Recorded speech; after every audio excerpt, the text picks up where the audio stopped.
आखायाव हाथियार लानानै बर' हारिनि रैखाथि थामोनथाखौ नोजोर होनानै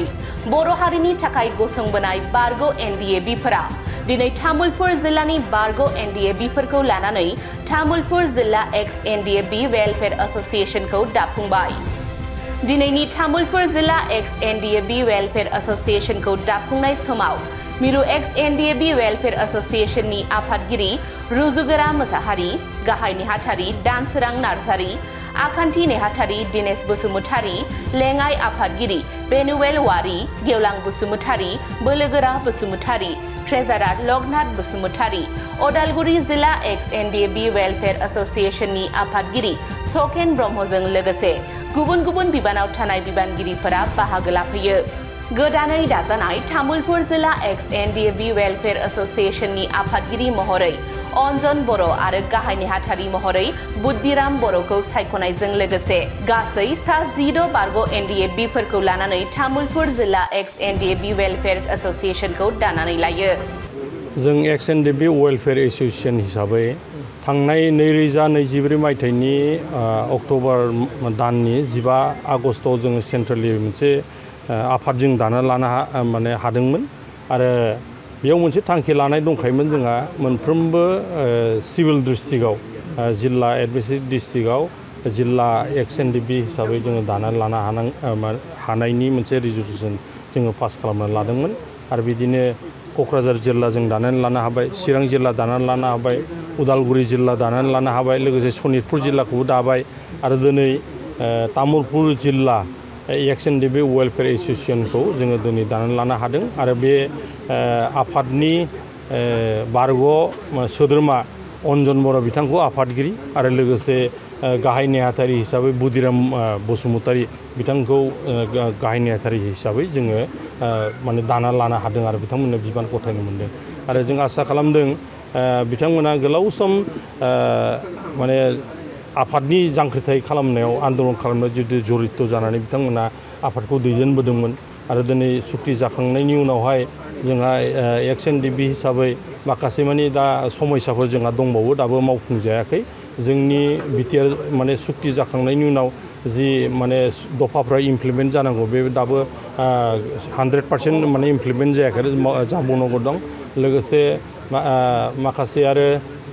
केसफोर गोलैना दं बेखौबो माने जाहाथे बे मावफुंनायाव बिबान लागोन आरो लोगोसे एक्स ग्रेसियाफोर मोनजोबनो हायाखै दाबो बेखौबो बिथांमोननि दैदेननायजोंनो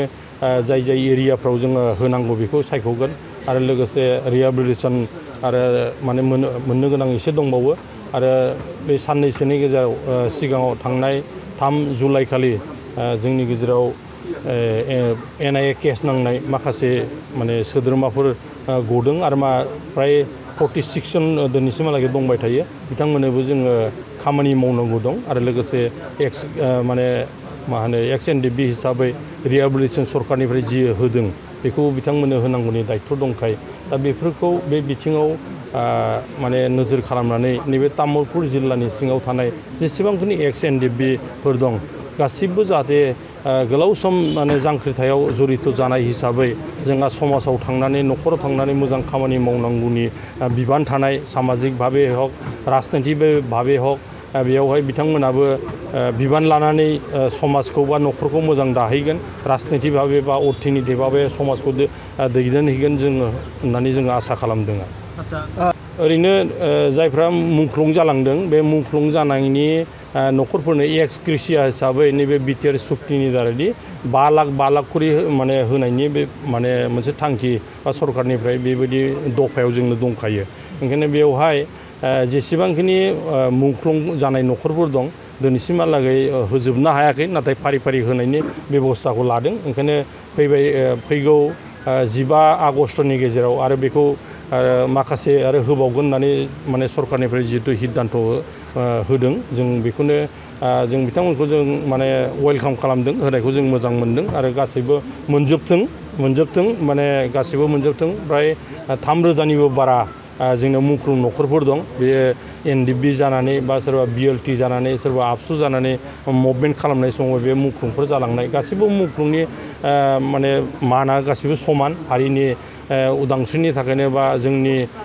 राजनितिक अधिकारनि थाखायनो गासिबो नांजोबदों हिसाबै गासिबो मुंख्लंफ्रा मोननांगौ जों बेखौ माने दाबि खालामबोबाय थादों